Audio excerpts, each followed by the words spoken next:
Merci beaucoup, Excellence secrétaire exécutif du CIS, pour avoir lancé le forum.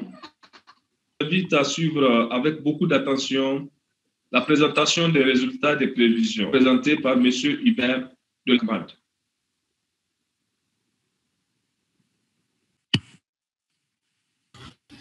Merci beaucoup, monsieur le modérateur.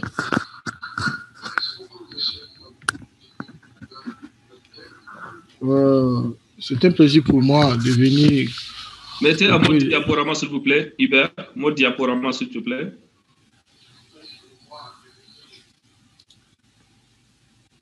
Oui, c'est un plaisir pour moi de venir auprès de l'Assemblée comme ça pour présenter les résultats du groupe climat qu'on a pu effectuer durant nos 4 jours. Les résultats comme ceci, selon les données des pays et puis les données générées par des modèles ainsi que d'autres approches statistiques où nous avons pu faire les travaux et ça nous a donné comme tel résultat. D'abord, à l'échelle de l'analyse, on a pu quand même utiliser toujours les indicateurs comme on a l'habitude de la température des surfaces de mer, qui est l'indicateur principal pour conduire les prestations au niveau de notre région, auquel on a pu faire les analyses sur l'état actuel des anomalies de température au niveau d'abord de la région du Pacifique équatorial, et puis on a pu encore voir certains bassins qui sont proches de notre région, voir comment ça évolue. Et on sait que vous voyez sur cette carte auquel la carte qui est produite au cours du mois d'avril, où on voit que les anomalies de température de surface de mer autour de la zone du Pacifique équatorial qui est en diminution, où ces conditions froides sont vraiment en diminution, et que car on a pu voir encore certains modèles, les modèles prévoient encore que ces diminutions pourront encore continuer jusqu'à la période où serait la saison des précipitations au cours toujours de mai jusqu'à septembre. Et où on a encore essayé de focaliser cette évolution à l'échelle de notre zone, où on voit que non, en tout cas, ces anomalies est tenté d'être encore de notre sous-région et d'autres gens qui ont des modifications importantes dans la région en termes d'évolution température et surface des mers. On a pu encore regarder l'évolution des précipitations à l'échelle saisonnière, mensuelle ainsi qu'hebdomadaire, où on voit que dans la région, il y a encore certaines zones déjà qui commencent à être identifiées comme des zones où il y a une possibilité d'avoir des précipitations négatives dans la région. Et puis, dans la conclusion, en regardant de tout ça, on a pu conclure que les précipitations au cours de la saison qui pourrait commencer autour du mois de mai jusqu'à juillet pourraient avoir des déficits sur la partie costale de l'ouest de la région, notamment sur le Mauritanie, Sénégal et puis la Guinée. Et c'est la partie sahélienne où on voit que des précipitations normales excédentaires qui pourraient être observées durant la période toujours de juin jusqu'à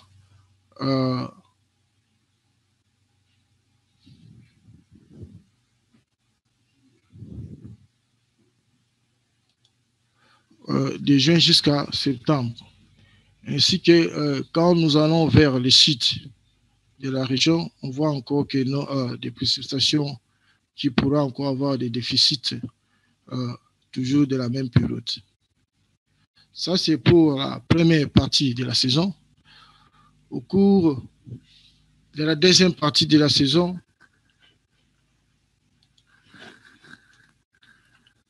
on voit que cette situation de déficit, c'est si les côtes mauritaniennes, sénégalaises, et guinéennes pourront encore persister, et de même aussi la partie sud de la région ainsi que les sud-est de la région. Mais tandis que si la bande sahélienne, il pourra avoir encore un aggravement de la situation en termes d'observation que pourrait être observée durant la période où c'est prévu d'avoir des prestations excédentaires anormales, ainsi que si la partie équatoriale, notamment si le site de Tchad ainsi que la Centrafrique où on pourra avoir encore des prestations normales excédentaires. Voilà en conclusion ou en résumé ce qu'on a pu faire durant les 4 jours pour les travaux du groupe climat. Et je vous remercie. Merci beaucoup, M. Hubert, pour la restitution des résultats au niveau de la climatologie. Nous allons à présent inviter M. Tini Halidou pour nous présenter les caractéristiques agro-climatologiques.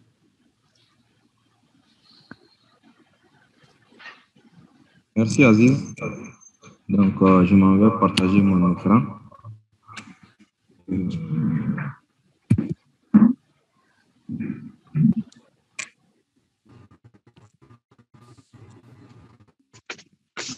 Merci beaucoup.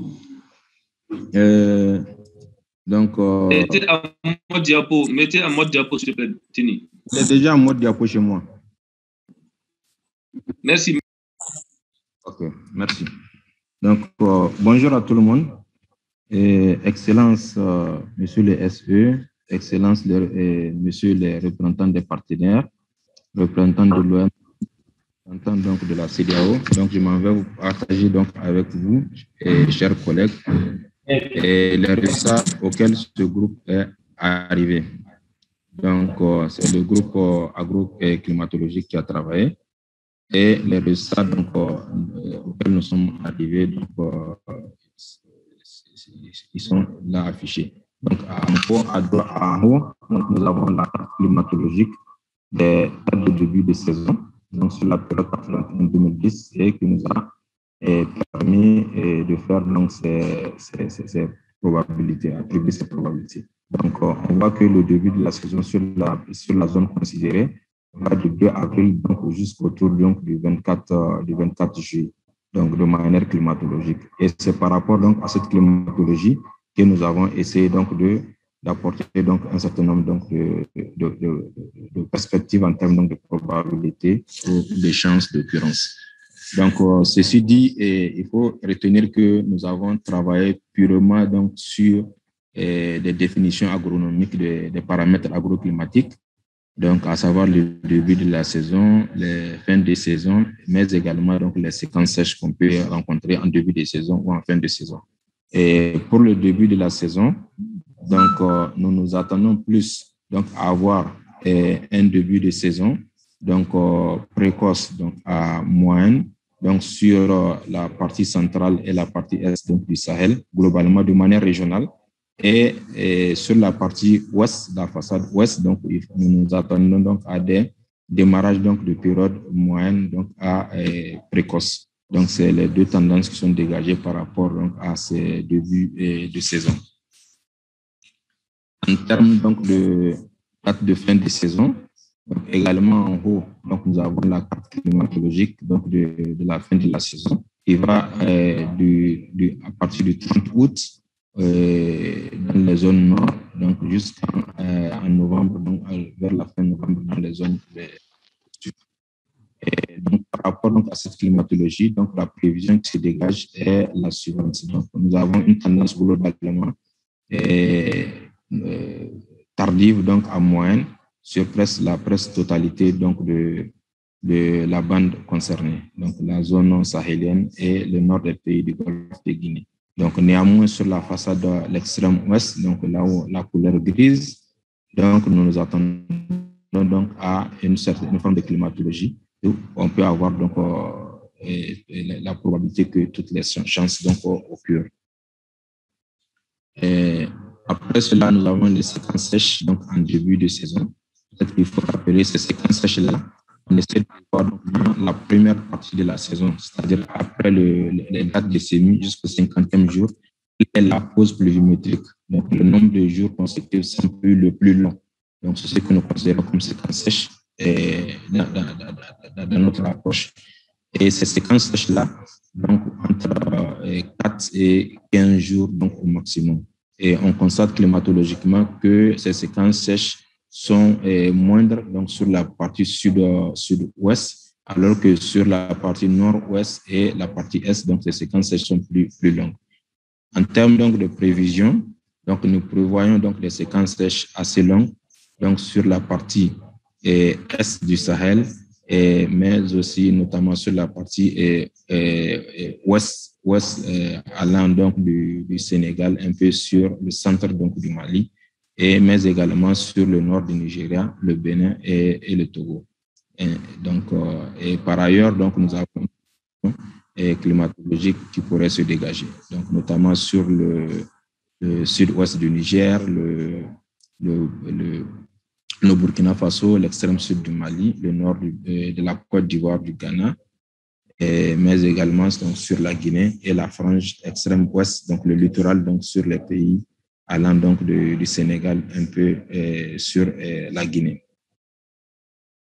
En termes donc, de séquences sèches vers la fin de la saison, donc à partir du 50e jour jusqu'à la fin de la saison, donc on constate que ces séquences sèches de manière climatologique sont plus longues sur la partie sud, sur on peut le dire le nord donc, des pays du Golfe de Guinée, et moindre, plus ou moins, si on peut l'appeler ainsi, moindre sur la partie ouest, notamment sur le sud du Mali, le Sénégal, la Gambie, et la partie frange est donc du Sahel. Donc, par rapport donc, à cette climatologie, donc la prévision qui se dégage, donc c'est une situation climatologique qui se dégage donc sur la quasi-totalité donc, de la zone. Donc, pour avoir donc plus de détails il est préconisé donc d'aller sur les prévisions station par station ou au niveau des pays pour avoir plus de détails. Parce que c'est une alternance donc entre séquences sèches d'une station et une séquence sèche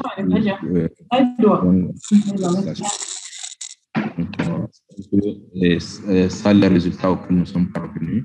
Donc, ça, c'est le résumé. Merci beaucoup.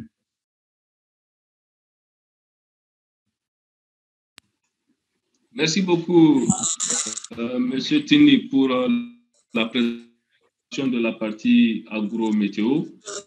Chers participants, mesdames et messieurs, nous allons à présent écouter Monsieur Mohamed Hamatan, qui va nous faire la restitution des résultats sur le plan hydrologique. Monsieur Hamatan, vous avez la parole. Merci, Abdelaziz. Ok, merci beaucoup. Bonjour à tous. L'honneur me fait donc de présenter les prévisions saisonnières des écoulements attendues pour la saison 2021 au sein des bassins hydrographiques de l'espace SIL-CEDEAO. Donc, c'est un travail mené par les experts hydrologues des pays de l'espace SIL-CEDEAO, de 5 organismes de bassins et des experts du Centre régional Aguimet. Donc, la prévision saisonnière hydrologique, en fait, consiste à évaluer les chances d'avoir pour la saison des pluies à venir des niveaux d'écoulement dans le cours d'eau qui soient supérieurs ou équivalents ou inférieurs au niveau moyen des écoulements calculés sur la période de référence 1981-2010. Et cette prévision saisonnière, donc, qu'on présentera dans quelques instants, est issue d'un consensus. En fait, elle intègre les analyses faites à l'aide des modèles statistiques, notamment les CPT, sur la base des données observées donc, de données terrain. Ensuite, elle inclut les analyses des SST, donc des températures de surface des mers et des précipitations issues des centres climatiques mondiaux. Voilà, donc ce qu'on présentera vraiment, c'est des prévisions. Mais maintenant, juste alors, moi, je n'ai pas une idée claire de... La prévision saisonnière, il faut noter qu'elle est complémentaire à la prévision climatique, dans la mesure où les écoulements ne peuvent pas se déduire directement des précipitations locales, du fait du caractère intégrateur du bassin. Donc voilà quelques notions qu'il faudrait rappeler. Et ces prévisions qu'on va présenter concernent les bassins ci-dessous.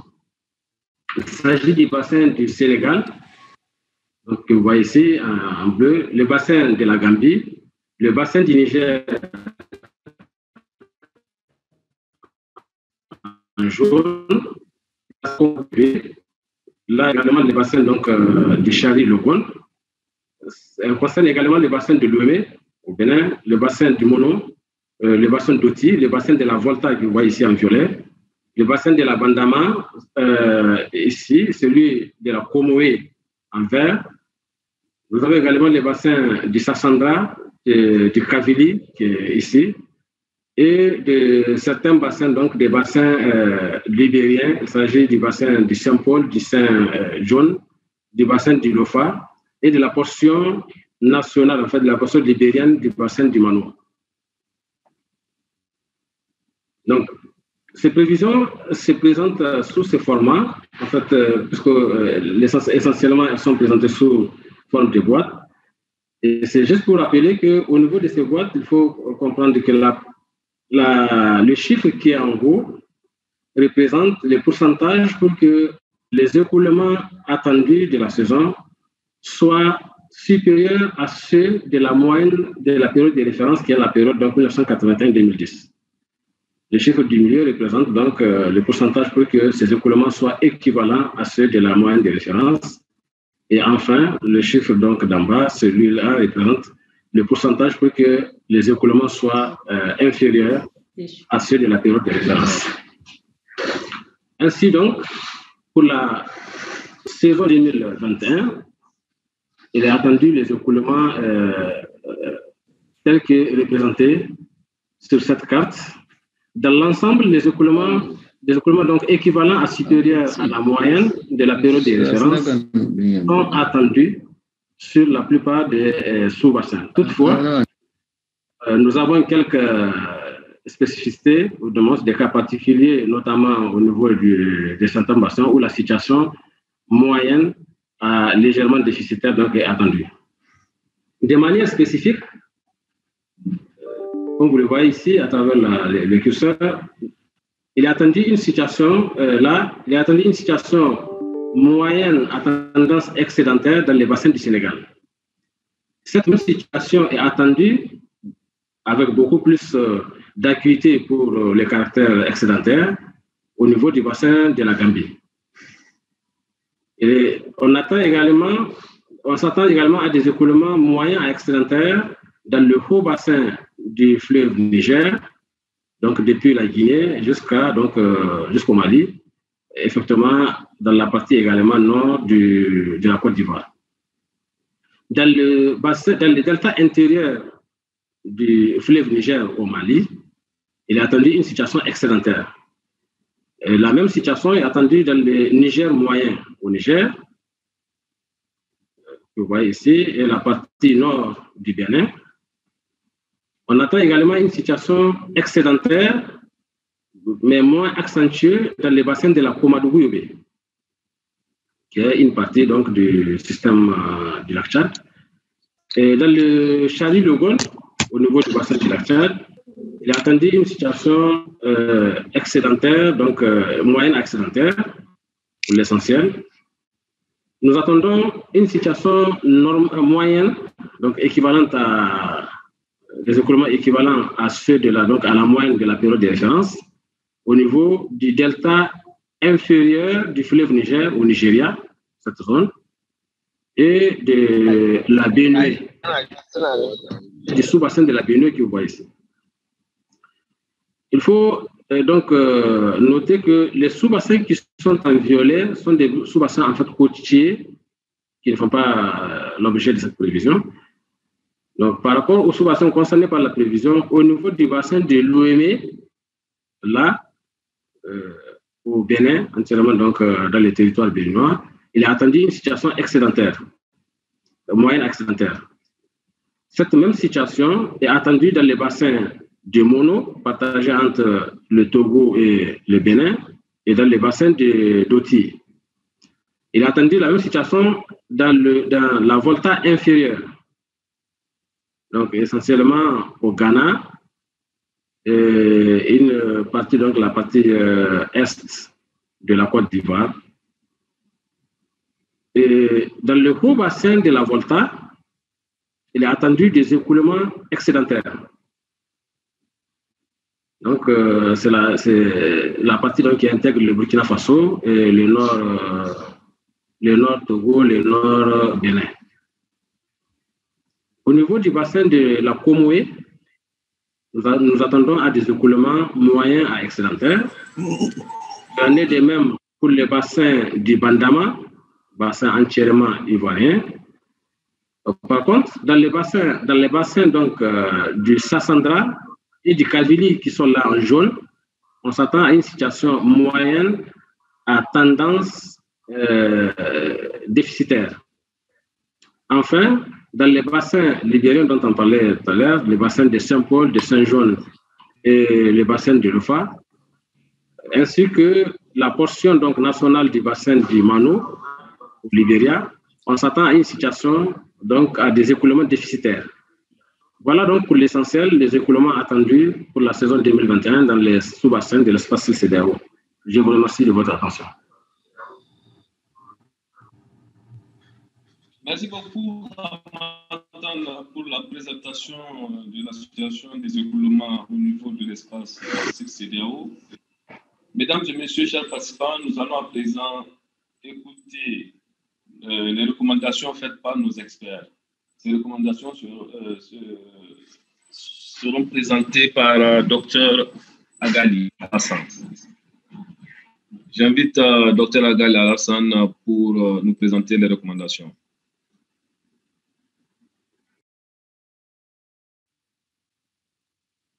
Merci, Aziz.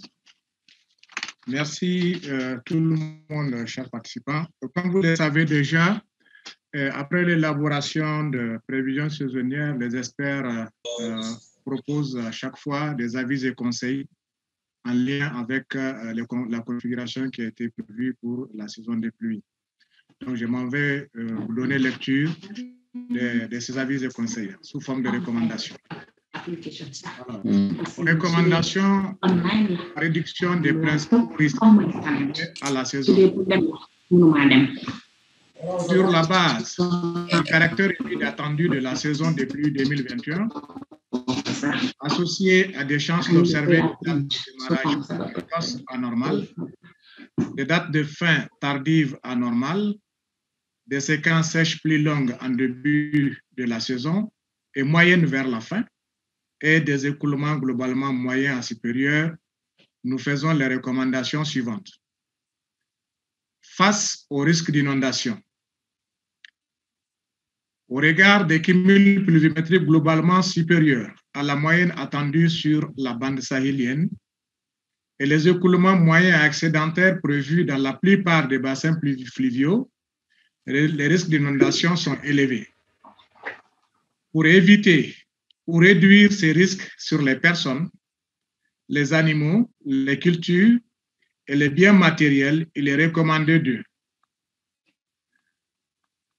prévenir l'occupation anarchique des zones inondables, en particulier dans les zones urbaines, prendre des dispositions pour anticiper la sécurisation des personnes et la maintenance des infrastructures installées dans les zones inondables, renforcer les digues de protection contre les inondations, assurer le curage régulier des caniveaux d'assainissement, suivre de près les seuils d'alerte dans les différents sites à haut risque d'inondation, renforcer la communication des prévisions saisonnières et la sensibilisation des communautés vulnérables en impliquant les acteurs étatiques et les différentes plateformes de réduction des risques de catastrophes et de gestion des crises. Renforcer la veille et la capacité d'intervention des agences en charge du suivi des inondations, de la réduction des risques de catastrophes et des aides sanitaires. Face aux risques phytosanitaires et d'insécurité alimentaire, au regard de la situation globale attendue pour la saison des pluies 2021, il est possible d'observer des incursions d'essaims de criquets pèlerins à la faveur du démarrage précoce et des séquences sèches longues prévues dans la bande sahélienne. Ces risques associés à la situation liée à la pandémie du COVID-19 pourraient aggraver la situation de l'insécurité alimentaire au Sahel et en Afrique de l'Ouest. Pour prévenir le risque, il est recommandé aux États de renforcer la surveillance du criquet pèlerin dans les zones à risque et de maintenir la vigilance contre les autres nuisibles des cultures, dont la chenille légionnaire d'automne. Aux organisations intergouvernementales de la région de mobiliser les partenaires techniques et financiers et la communauté internationale pour accompagner les pays en vue d'une gestion préventive des risques phytosanitaires.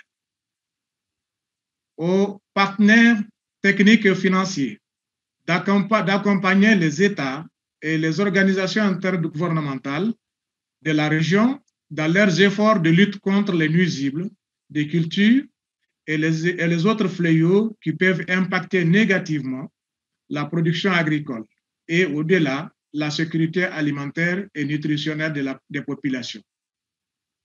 Face au risque de sécheresse, en dépit du caractère humide attendu de la saison des pluies 2021, les séquences sèches longues prévues en début de saison pourraient retarder l'installation des cultures et de la biomasse fourragère par endroits. Les déficits hydriques peuvent en effet entraîner des échecs de semis, affecter la croissance des plantes, favoriser le développement d'insectes ravageurs des cultures, retarder la remontée des transhumants vers le nord, prolonger la période de soudure pour les animaux et provoquer des conflits entre éleveurs et agriculteurs. Pour prévenir ces risques, il est recommandé de diversifier les pratiques agricoles à travers notamment l'adoption de techniques de gestion de l'eau à la parcelle et la promotion de l'irrigation et du maraîchage pour réduire le risque de baisse de production dans les zones exposées. Mettre en place des stocks d'aliments bétail. Prévenir les conflits en sensibilisant les éleveurs et les agriculteurs et en maintenant aussi la veille en faveur de leur bonne cohabitation.